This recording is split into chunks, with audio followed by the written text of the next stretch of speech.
Well, hello, amigas, and welcome to Amiga Handle Your Shit podcast. I have a beautiful soul here with me. Her name is Paula Andrea Placido. And amigas, I know you've seen her. She's been in so many amazing shows, and I really wanted to get her here on the podcast to not only discuss her shows, but just get to know who she is. I mean, I know that's maybe some of the roles that she has portrayed maybe mirror her life or maybe not. So that's a chance for us to get to know her here on Amiga Handle Your Shit podcast. So, my beautiful friend, Paula, welcome to Amiga Handle Your Shit podcast. Hi, thank you so much for having me. Thank you. I'm so excited to have you here. And, one of the first things that I was reviewing your bio, I'm like, oh, she's from the DR. So explain to us how that happened, how you came to the States, because I'm like, this is incredible when we have someone who's not from the States to make it big time here. I'm like, she is handling her shit. So, amiga, please tell us. It's such a unique story because I was born in San Francisco de Macorís, República Dominicana, Uh-huh. and looking at it on like Google Maps, I'm like, okay, this was the tiniest little town. Like, se iba la luz siempre. Yeah, Like, we grew up with the power leaving because it's the power grid and DR is not well, it's a lot better now, yeah. but it wasn't growing up. So we used to have like linternas de aceite con fósforos. Um, I love that. yeah. So I was born there. My dad is Italiano Argentino and my mom is Colombian. And they happened to meet on an airplane going to DR. And my dad was there for business. He was a leather technician, a leather buyer. So they had a factory in DR, and my mom, we had like the Colombian side of the family. A lot of them moved to DR, and my mom followed her sister, and she met my dad out there, and my my dad fell in love with her, and he was just like he had to go. He was like, write me your address, and obviously they didn't have cell phones back then, so like he found out the address, and then he came knocking on her door, and he was like, "Can I take you out to lunch or something?" Oh my And God. That's and that's beautiful. yeah. That's like a start of a love story. Yeah, yeah, Oh it's my crazy. I'm like, when I'm on an airplane, I'm kind of just like, let's not talk. Let's not talk. God. So, but you didn't have headphones there either, so you really didn't have anything to do either. You read a book or you talk to your neighbor, right? Right, right. Exactly. How life is very serendipitous. Yeah, It was a yeah, definitely. flight. It was a flight and meeting your mom. Okay, so they fall in love and they decide to be in the DR. Well, my dad had a place in New York, because my dad traveled all over the world, so he would be in DR for business a lot, and lived in New York. He had a place in Argentina and like a place in Uruguay as well. Um, when I turned 6, he retired, and he was like, "Okay, well, I got a place in Florida, and that's where Paula's brother and sister are. They're adults. I was like a retirement baby. I came up out of nowhere. Um, Were you the oops?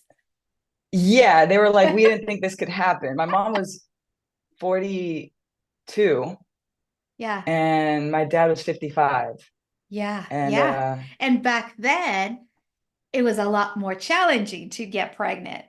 Because, I yeah, mean, right now we have IVF, and back then there was nothing like, at least to my knowledge, there wasn't much out there. yeah, no. But I don't know, man. I feel like Latina women are fertile. That brings me to, I always felt like, God, thank God I protected myself because I know we Latinas were very fertile human beings. Yeah, definitely. Um, well, Wow. yeah, they had me, and then my dad retired, so we all went to West Palm Beach, Florida. Okay, yeah. And I was excited to go to Florida. But I kept telling all my friends, "Oh, I'm going to Miami. I'm going to Miami." My dad was like, "You're not going to Miami. You're going to West Palm Beach." And I remember as a kid, I was like, that doesn't have the same ring. It doesn't sound like exciting, but um, yeah, I grew up there, and I'm I'm so happy I did. Yeah. Like, I always wanted to be in acting and to be in entertainment, and to be in DR, it just feels so far, you know? So when we got to Florida, I remember being a kid and being like, Hollywood is in LA. Like, can we go there? And my mom was like, baby, that is far. There's no way we're going out there.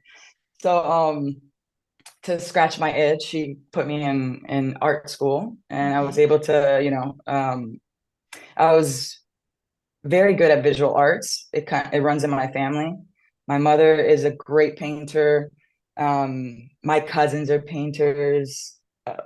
So like I was taught very early on how to do that. And it was Right. also a way for like my mom to bring me to work and keep me busy in a corner where like, because I didn't have a babysitter. I Right. don't think it was something that we could afford. And I also don't think it was something that like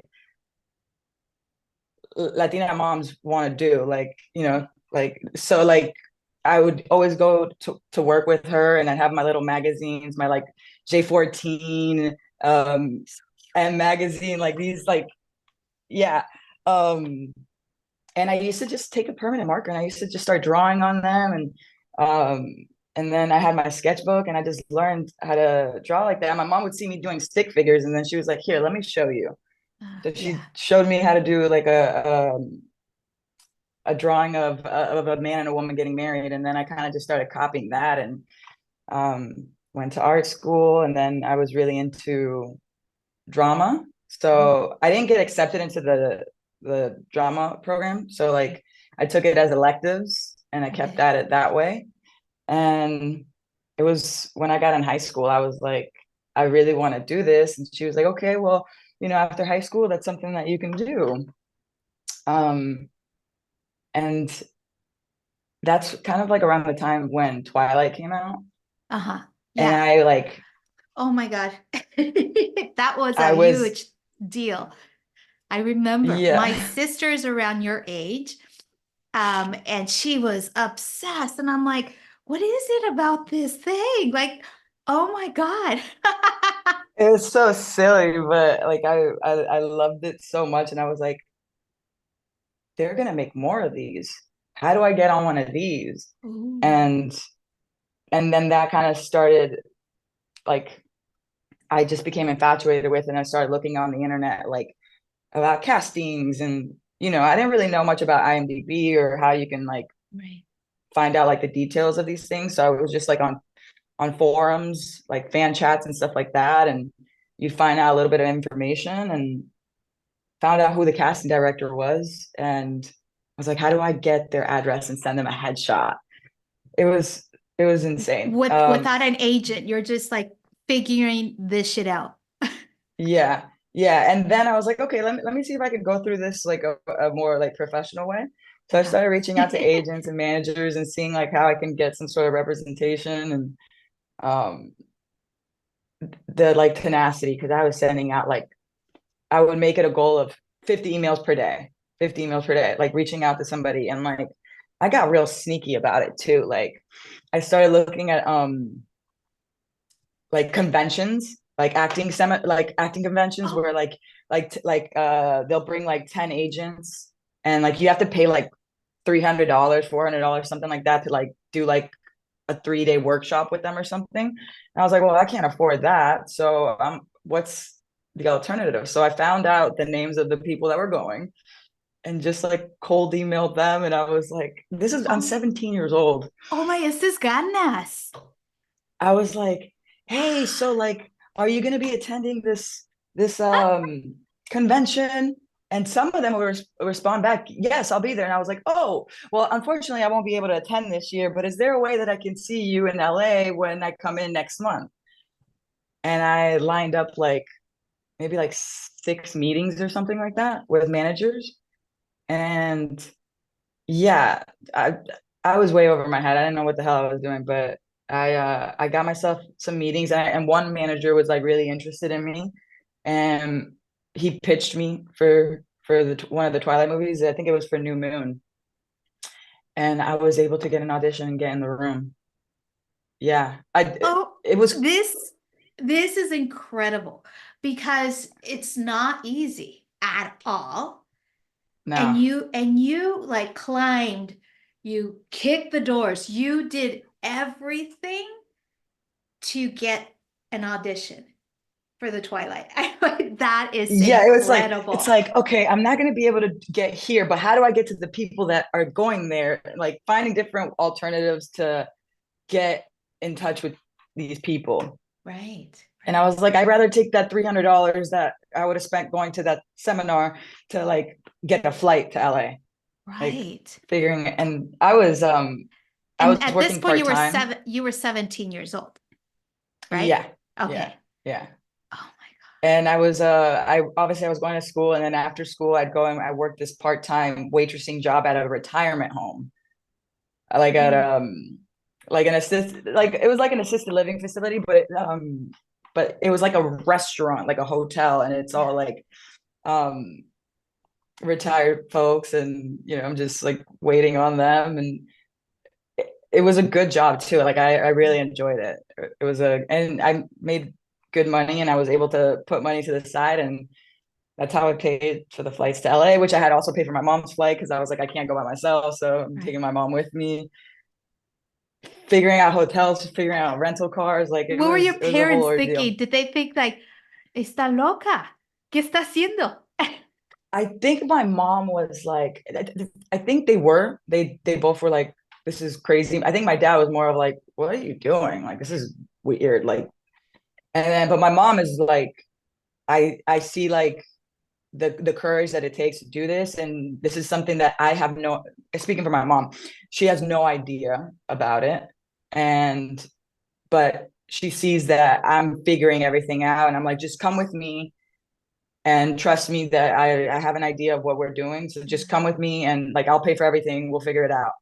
So I think it was, and also like my mom is a brave woman. Like Mm, she's had to like figure it out her whole life. So I was like, maybe she saw like a part of her right, and recognized that, and was just like, okay, I'm just gonna trust her, and I'm gonna go with her. right, right. Yeah. Part of I'm a mom, and some of the things my daughter's very young. She's only 12 years old, but I see her doing something like what you were doing because she's determined. And I know that as a parent, if you see that your kid is determined y le da ganas y le echa ganas, as a parent, you're gonna definitely trust your kid that they know what they want and that they're going to reach out because that is determination. And that's what we want as a parent to see our kid determinada. Yeah. Yeah.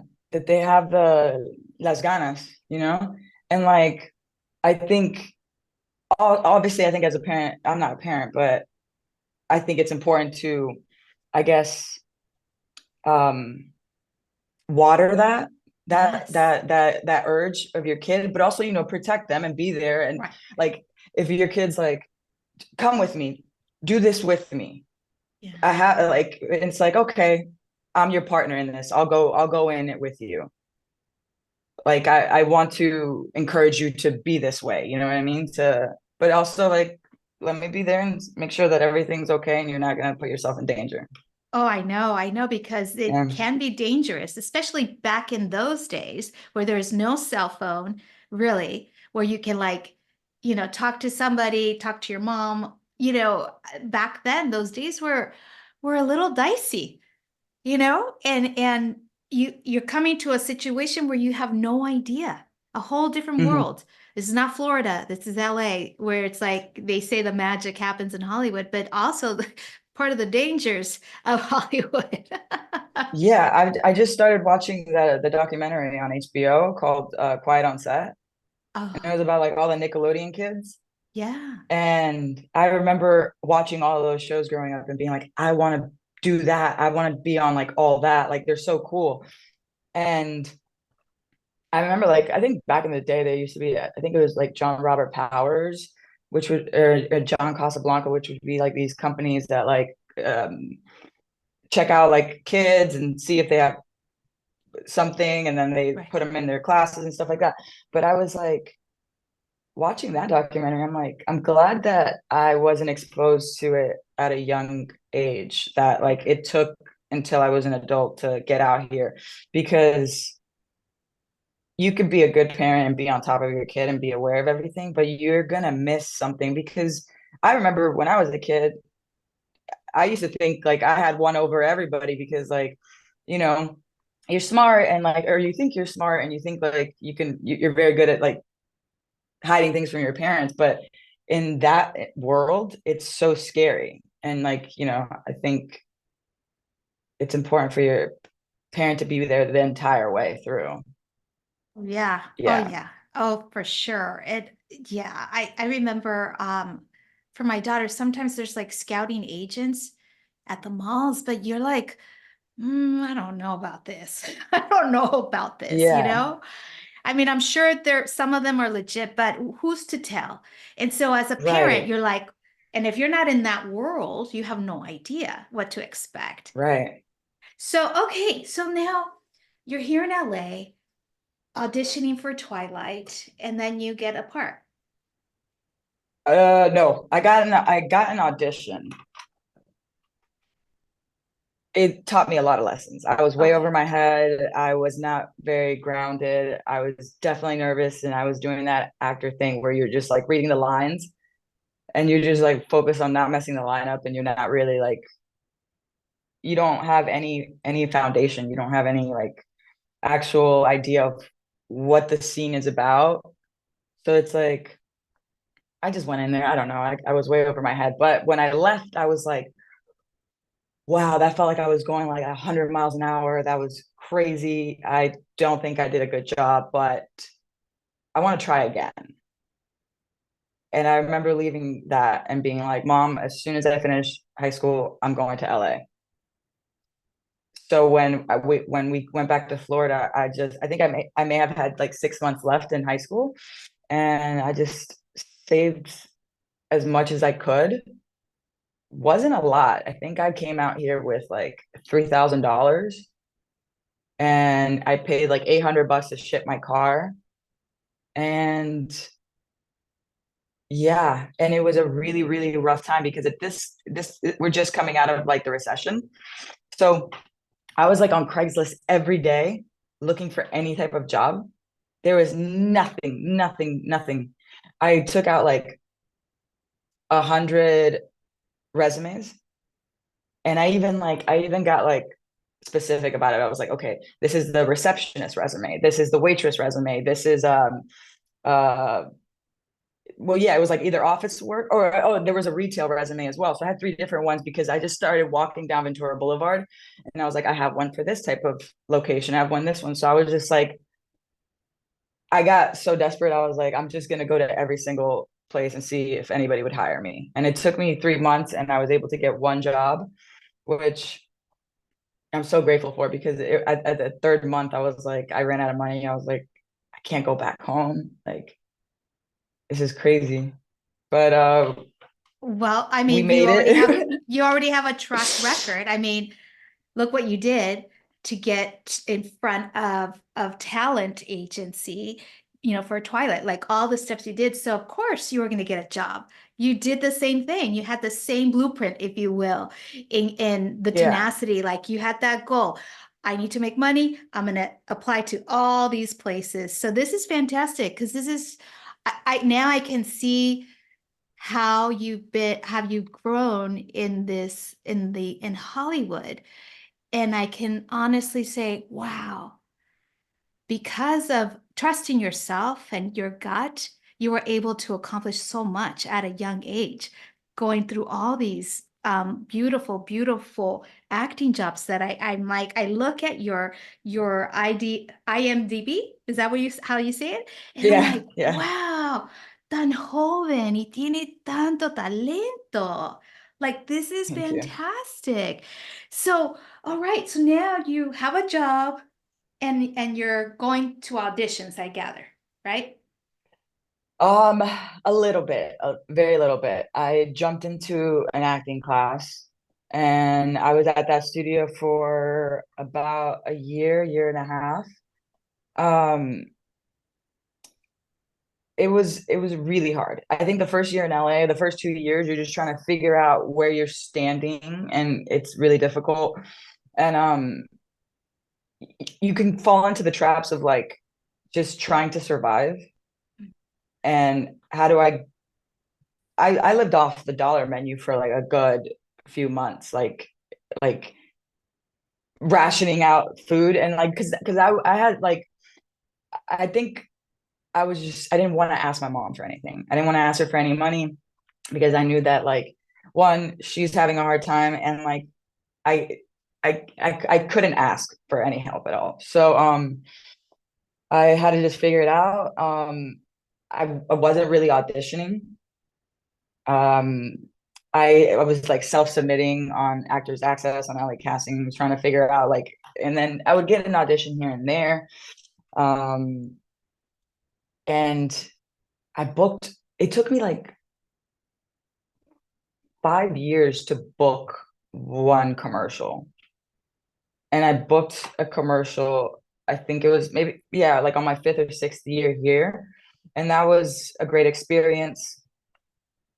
But then it was like going back down again, like not getting anything. And like the whole point was stay here as long as possible.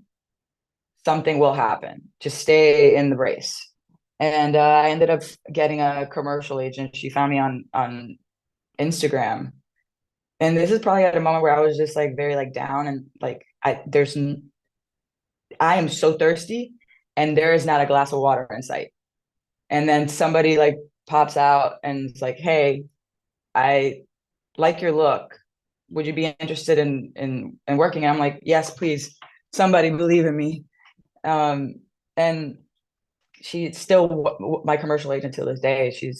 We've been together, I think maybe 7 years, and slowly and slowly we were booking maybe one or two a year.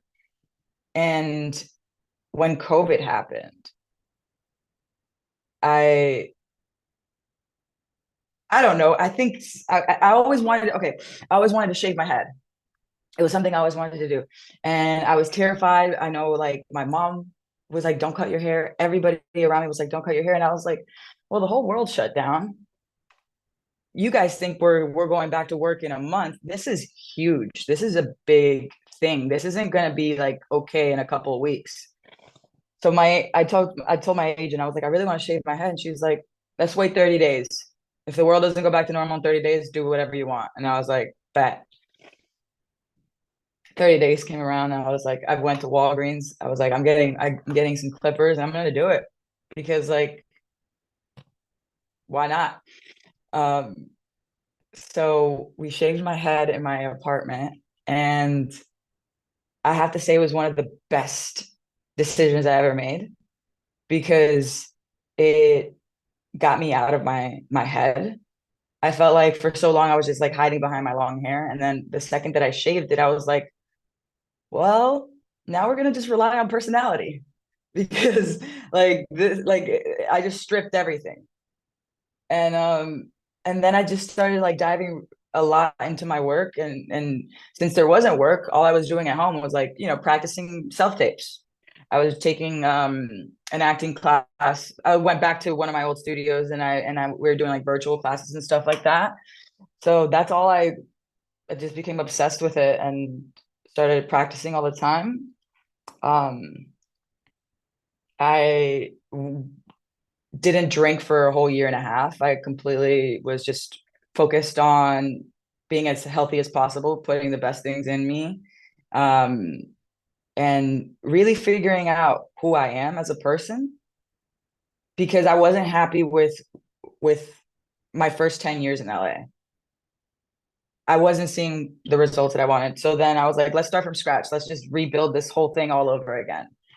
And it was probably like the best thing that I ever did. September came around, and this is September 2020, and productions are starting to open back up a little bit. And I got an audition for something that was code name, so we have no idea what it was. And I got a call back for it, and I was like, this is just weird. They just want me putting on headphones. Like, this is weird. I go to the third callback, and this is in person now. And it's just me and two other guys. And I have a shaved head. And I was like, oh, this is for a headphone commercial. And I'm competing against these two guys that have short hair as well. If I had long hair, I wouldn't be here right now. And it was just kind of one of those things where like, this is like, it was right. It was right. Yeah, yeah, yeah. And it was for the Apple AirPod Max Pro, came out with the headphones. Yes. So like Yeah. it was such a cool experience. Like, um, and then right after that, I got an audition for Shameless. And it was one of those things where like everything felt like it was happening at the right time. You know what I Mm-hmm. mean? Mm-hmm. Mm-hmm. And It was like I divine don't timing, divine timing. It's like, just yeah. Wow. and I think and I also think like if I didn't have those like 6 months at home prior, with my shaved head, working on myself, working on my self tapes, and genuinely just being really happy as a person and being like super optimistic and like not so down on myself. I think that changed my perspective and it changed how I went into rooms, you know what I mean? Yeah. Yeah. Um, Wow. This is incredible because COVID either really, at least from my experience during this whole COVID time, I mean, yes, as a mom, it was like, oh my God, it was crazy here in my house. But at the same time, it gave me such deep clarity on my purpose and where I wanted to go. Because anything can happen just by a blink of an eye, right? Any second. And for you, you're like, okay, clean slate. You stop drinking, you shaved your head, you completely changed my diet reinvent. completely. Yeah, you reinvented yourself. And that was one of, Yeah. I think COVID, for all of the bad, there's also really good stuff. And so this was needed to happen for you. And you took advantage of this. And so now, okay, you're in you're in these shows, Shameless. I'm like, oh my God. That such a fun program. I'll tell you that much. It was Yeah. funny. It was so good. Oh my God. And then after that, you led into several other shows. Yeah. I was still doing I started doing a lot more commercials, which is like amazing.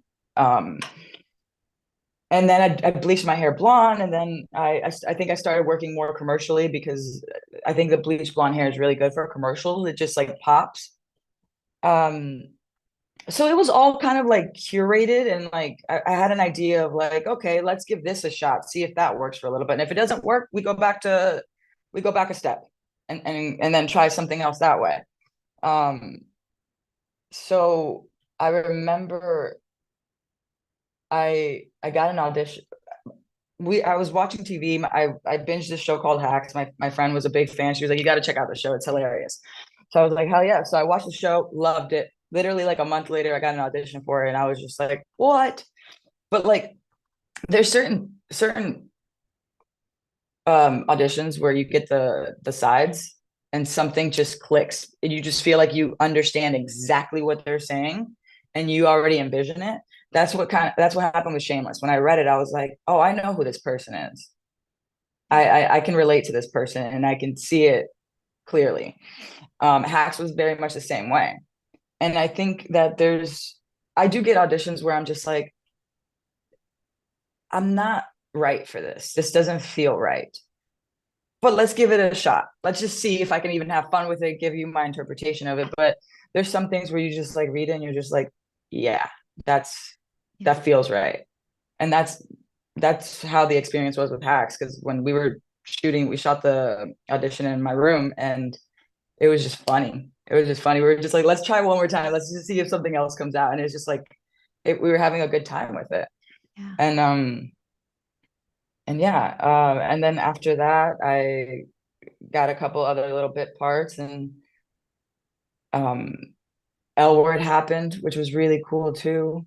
Did you see that Yeah. the original L Word when it came out. Yeah. Oh my I was trying to go back and I saw that the L Word was on in 2004 and I start to recall where I was in my life back then and I'm like, "Oh, this is the year that everything changed for me." I was living in San Francisco and I got very sick. And I had to leave San Francisco to come to LA. Um, and one of the things that I enjoyed while I was in San Francisco was watching The L Word. I The thought it L was Word. so amazing, and I love Jennifer Beal because she was just Yeah. like, I mean, I'm an 80s baby. Like I was born in the 70s Okay. and I grew up in Yeah. the 80s. So watching her, I was like, oh my God, I always had a crush on With her because Flashdance. yes. Yeah. So I'm like, when she came out on the L Word, I'm like, come again? Oh my God. So how was it for you? Like, how did you land that job? It that so I stumbled upon that show because we had DirecTV and we had like premium channels. There was like this package. So I was like, I think it was 11 o'clock at night, and I just saw something that said the L word, and I was like, is it like love? And I started watching it, and I'm like, oh, oh, I gotta turn this down. I don't know if my mom comes downstairs, I'm gonna get caught. I'm gonna get in trouble. Um, but I got hooked on it and I started watching it. And I'm like, oh my God, this is the coolest thing ever. There's actually like something like this on TV. Where have I been this whole time? So when I knew when they rebooted the show, I don't think I had any manager or agent, or I obviously wasn't able to get in the room for that. But then when I got the audition, I was excited. I was like, finally. I was like, finally, like I've only been waiting for like Yeah. hello. Yeah, so I was very excited. And honestly, I do think I kind of manifested that because I think a couple months earlier, I was on a hike at like Runyon and I was telling my friend, I was like, L word, I got to get on L word. Yeah. And it happened and I was really, really grateful for that. I originally went in for two different parts and then I eventually got this one and I was just so happy and it was crazy. And then when I was on set and when I did see Jennifer Beal, I was like, I couldn't talk. So they all I probably were wouldn't be like, able "Oh to God, either. she's so rude. She's just sitting there in her chair and won't make eye contact." But I was just like, I didn't want to fangirl out, so I was just like, I'm just gonna sit here, calm, cool, collected. Hi, it's nice to meet you. Mind my business. Don't fan out. That was it. Oh, I would have totally found out. No, I mean, I was too literally, nervous. I was like, I mean, like I said, from Flashdance days, I mean, I was obsessed with her. I would wear the cutoff tops and like, and try to dance like her. It was so, She's what, she's beautiful, oh beautiful. God, I can imagine. I can imagine. I mean, on And screen, she's I'm like, tall too, so I'm just like looking up at her and I'm like, I'm a peasant. oh, whoa, man. Well, you know what? I saw you at the Generation Q L word, and I was like, you know what? You did amazing. You did Thank you. wonderful. You did wonderful, and you've really. I'm super proud of a Latina getting on that show and really making it her own. I could totally relate. It was just so wonderful to see you there. And Thank I you. mean, I just feel like, damn, this is 15 years later. It is still out. Well, now it's no longer happening, but congratulations, really. Thank you. Thank you. Yeah. I think looking back, just being able to be in that world is such a huge accolade for me. One as a queer actor and a Latina as well, and to be on a show that like did meant so much to me growing up.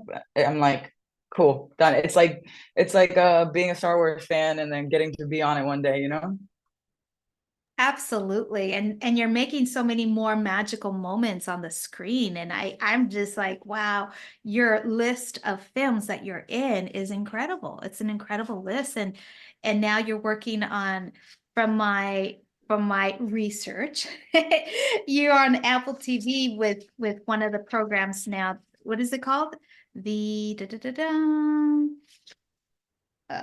a I'm little sorry. confusing because there's two apples. Oh, Apple. Oh, yeah, yeah, yeah. Two Apple TVs.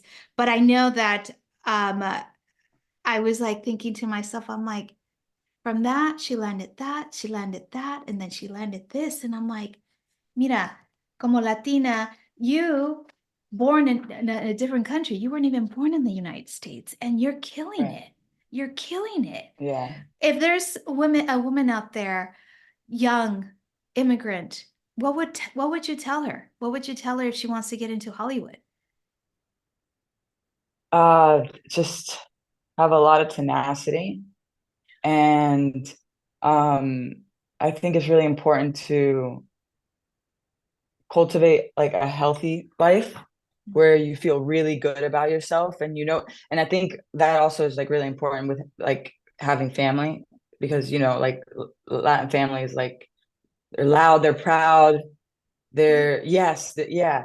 And I think it's important to feel really good about yourself because the amount of no's you're going to get along the way, they have to build some sort of callus on you. They have to like you can't let that scratch or like that wound get bigger. You just kind of got to heal it because it's going to get ripped again. So like there's going to be a lot of no's, but like at the end of the day, like if it's what you want and it's your dream, as die trying.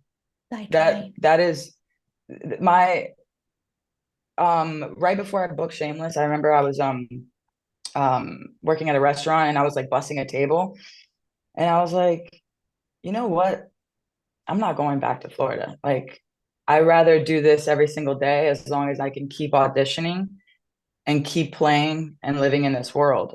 But there's nothing else that I would be happy with if I wasn't able to keep pursuing this.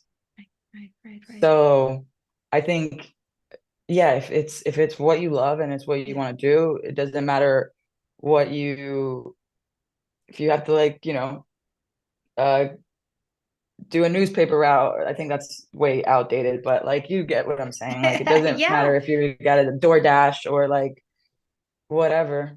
But y- just I think have the tenacity because it's hard, you yeah, know? yeah, And don't be afraid to try different things and reinvent yourself as well, right. Yeah, no, I you mean, know?